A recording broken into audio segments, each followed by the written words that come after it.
Hello, everyone. My name is KJ, and today's video is my top 10 series of the year 2025. So, this is just my opinion of 1 through 10 of my favorite shows that I've watched this year. And I know there's so much more that I did not get a chance to watch because of those shows that I was watching and doing spoiler reviews, and of course, the non spoiler reviews, and just making videos about them in general.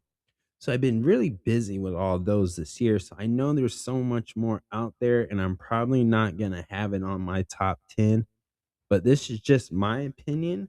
And I'm just going to keep it simple.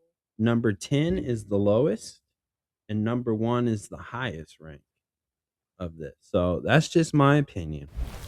Now, before I get started, please subscribe to my YouTube channel, Great Talking Entertainment Official channel, and hit that like button, the AKA the thumbs up button. That would help my YouTube channel grow, and I truly appreciate that. And of course, let me know in the comments below of what shows did you enjoy this year of 2025, and what do you think about my top 10? Let me know in the comments below. So, without further ado, we're going to start with number 10. Twisted Tales of Amanda Knox, which you can watch on Hulu/Disney Plus. Now, this is based off of a true event about the actual Amanda Knox, and this is co-written and produced with her and Monica Lewinsky. And this is just based on her viewpoint of it, telling her side of the story. And I'm just putting this in my top 10 based on the show's quality and storytelling. And what I thought it was really told well. It's the type of show that it is has that murder mystery with that true crime drama. And for the people who portrayed the actual people within this situation, the whole actors and actresses did an amazing job, and they really brought out the emotions and the feelings to it. And this show showed had a really strong message that I felt like they executed correctly as far as what they're trying to tell you. And again, the way you end season 1 is just based on how the viewers feel about the situation, and that's how that show was, and I thought it was really cool. I do like true crime drama series as well. It's one of my favorite things to enjoy. So, it's definitely on my top 10. Now, my number 9 is kinda like the same, which is Murdoch: Death in the Family, which is available on Hulu and Disney Plus.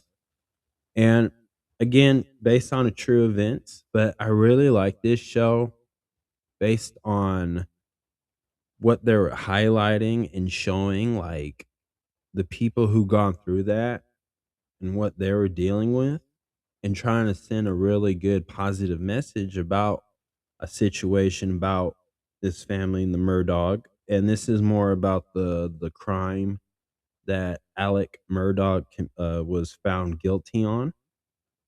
And the actors and actresses who portrayed the people and certain family members from the Murdoch, I think they did all such a good job with that, because again, this is about a man who committed multiple crimes and some scams, money scams as well. And it really showcased the dark side of that. It showed, like, how this family was portrayed in real life. And besides that, the 3 things I liked about this show was obviously it had that murder mystery as well.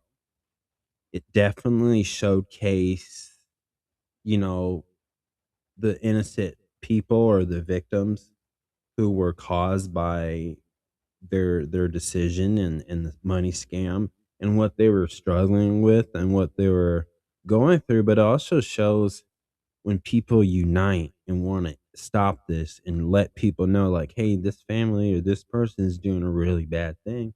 And I really think they really told a good story with that. And it was all well put together, honestly, and really great series. And again, this is only one season. I don't know if they'll ever do more, but I would definitely want to see more episodes or another season of this. So definitely that. Number 8, Marvel Zombies season 1. This was a really good show, and it's really good for obviously Halloween or just the month of October, the scary season and stuff, and it's pretty much a simple story, which is just Marvel zombies, literally your favorite Marvel characters as zombies. And if you like The Walking Dead or Mad Max or uh something like that, you're gonna enjoy this, very dark, very gritty, but it's Marvel characters being superheroes and Marvel characters being zombie. And for 4 episodes, really good. Marvel Animation knocked this one out the park. This is one of my definitely. This is why it's number 8 in my top 10 series of this year. This really hit peak, and this is what Marvel needs. Marvel Studios really should stick to stuff like this because this makes it even better. It was really good. Now, number 7, Netflix's Devil May Cry, which is based off the video game Devil May Cry, and only has one season so far. And what I liked about this is it's one of those successful animations that took a video game series and turned an animation and did it so well. And now they obviously changed some stuff. It's not exactly like how the video game Devil May Cry is, but they did make sure they put a lot of elements that reference the Devil May Cry video game franchise and adding characters, obviously the main character and other characters that the fans of Devil May Cry would recognize from. And obviously they had one of the villains in there and they told a good origin story about Devil May Cry and other characters. And obviously it also takes a little bit of elements from the anime. There was another anime version of Devil May Cry years ago, and they took little elements of that. So they really succeeded in mixing those 2 up and telling such a great season 1 of it that I think Devil May Cry fans, whether you're the old generation or now just a new fan of new generation, just a new fan of Devil May Cry, this is worth the watch, and it's a really good anime slash animation series by Netflix, and it was really well. And the cast, the voice actors did a really good job as far as keeping you interested, and obviously the art to it, the drawing, the effects on there were really good, really awesome. And I honestly, it's good. Like it's a successful video game show series that succeeded. Like usually those are hit and miss. It's always been like that historically. But this one, just really good. And I honestly it really sticks to makes you feel like you're watching or playing the video game in a way at times too. So that's really awesome. Now, number 6, Netflix season 1, The Abandons. Now, this is a Western drama, which is, I honestly thought is really good. And this has a huge cast of like recognizable Oscar winning actors and actresses in this show. And oh my gosh, what a show. I loved it. This is Netflix's best Western series that they got on there and really good. This show had everything a Western show or movie would be like, and this thing just man, they knocked it out the park. Like this one's a banger on bangers, like really good. And again, long episodes, but man, so much in there. It would keep your interest at peak and keep you on the edge of your seats. Like this is so good, and I love they kept it such like your traditional Western theme like, and but from the looks of it, it looks like they pretty much make it look as accurate as it can be. Now, this show, again, not a lot of episodes, but so good, and I think it's worth a season 2. Now, this one didn't get a lot of love from other critics and reviewers, but I think this one, the people who put this show together did an amazing job. Yeah, you can kind of tell there was probably some scenes cut that didn't make it, and there were certain episodes that just didn't add up, but not something super noticeable in my opinion. But I say worth watching. And again, guys, I have non-spoiler and a spoiler review for this show and the ones I just already mentioned so far. Now, number 5, Hulu slash Disney Plus, Alien Earth Season 1. This show, just like Predator's Badland, this is a fresher breath of fresh air for this franchise. Told a unique, different story using the underdog story in this show and showing us a different side of this particular alien species, the X xenomorphs, and what a good show. And this is a prequel, and to be honest, it honored the movies that came out before this and really stuck to it. Some people say, well, they changed a little bit of it, but with the ones they really changed, I think there's just small details, but it didn't mess up the main continuity of movies like Alien or The Predator. I didn't think it messed the mom up, but because this is a prequel, and I really like the one thing about it is it had that Peter Pan theme going on as far as the plot of the story of season 1 Alien Earth, but really cool. And the X Xenomorph looked like what you remembered it if you're an OG fan of this franchise. But also, this show definitely has gained new fans from this generation, from younger fans to older fans who truly appreciate this show. And this is a really good sci-fi show. Really good. Honestly, it's the best to me, like one of the best. That's why it's number 5. Now, number 4 is Netflix's series Bet, which is based off an anime called Kakaguri, which just means compulsive gambler. Really good show. And now this one doesn't really stick to the anime or the other live action of this show. The Bet is based off the anime, and this to me, the changes weren't bad. They're actually really good. I think it does make it better the way they changed some of the characters from the anime show. But uh but I think the whole show though was a really good show just based on the acting. They did have a lot of the elements that the anime show Kakaguri has with as far as gambling, and obviously it has that, like, their parents are rich and they all their kids go to a private school, but there's some secret society drama involved, and honestly just really good. And I first, I didn't think it was gonna be good because, anything just based off an anime and turning into live action, sometimes it's a hit or miss, but this one shocked me, and I gotta praise it, like, it was really good. And everybody on that show just knocked it out of the park, just, the actors and actresses they're just killing it.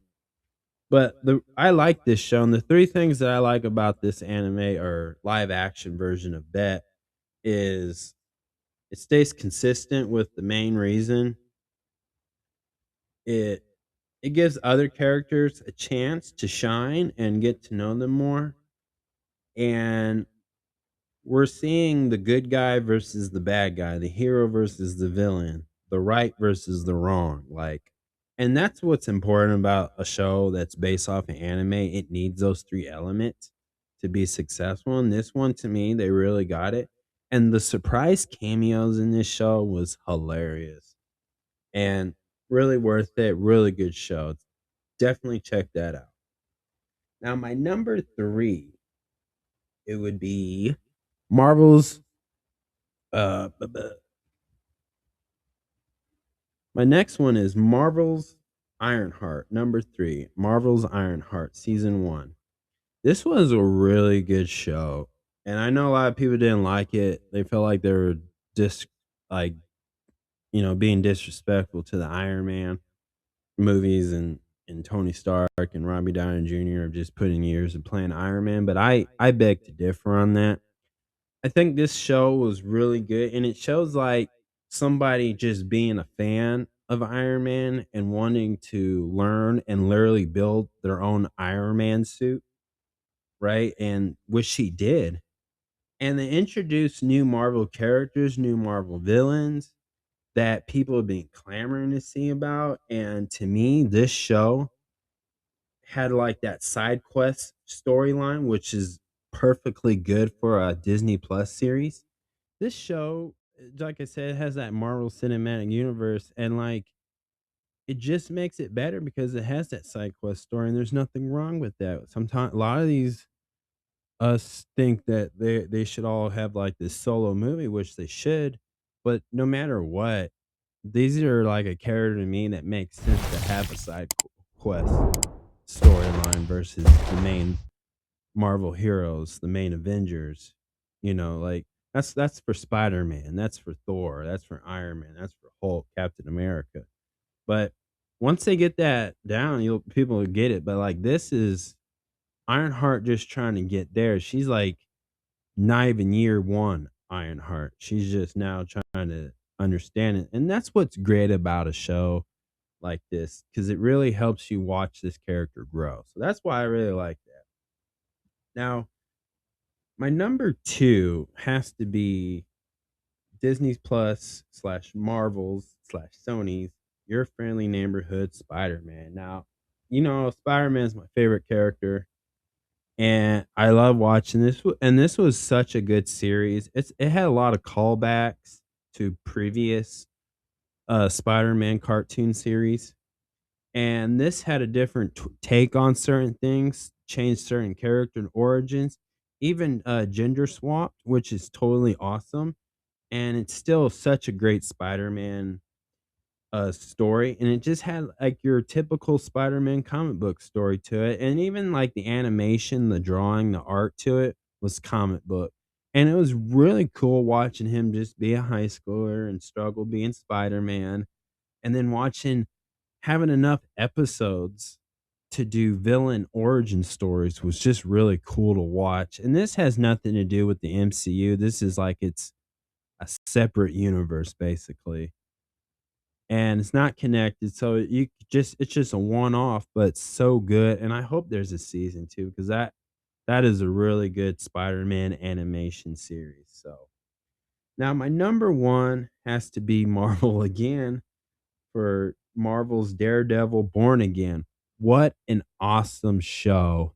The way they brought back these characters and introduced these familiar characters, Daredevil, Punisher, Kingpin, and so much more, into the MCU and tie it into the MCU is so awesome. And seeing Matt Murdock back as Daredevil in those cool Daredevil suits that he wears.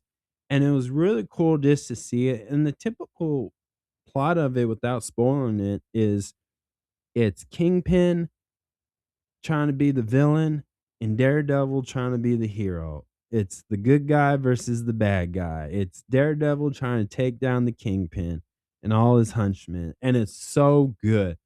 These guys embody these Marvel characters.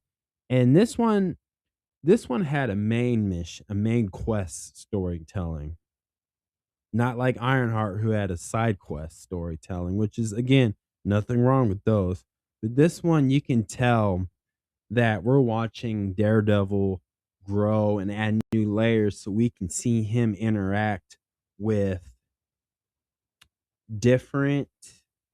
Marvel characters in the live action, and I think that's the best part of this show is seeing that and seeing the surprise cameos and the Easter eggs, and obviously just watching Daredevil just be a badass is really awesome. And I'm telling you, this show is worth the watch because this one is like this is why Daredevil Born Again is number one because it has such a good everything storyline, the right casting, the right director, and the way they produced this was just awesome. And that is my top 10. Thank you guys so much. Let me know in the comments below what was your favorite series for this year of 2025. And let me know what you're excited to see for next year in the year 2026 as far as series, movies, whatever. Let me know in the comments below. Thank you guys and peace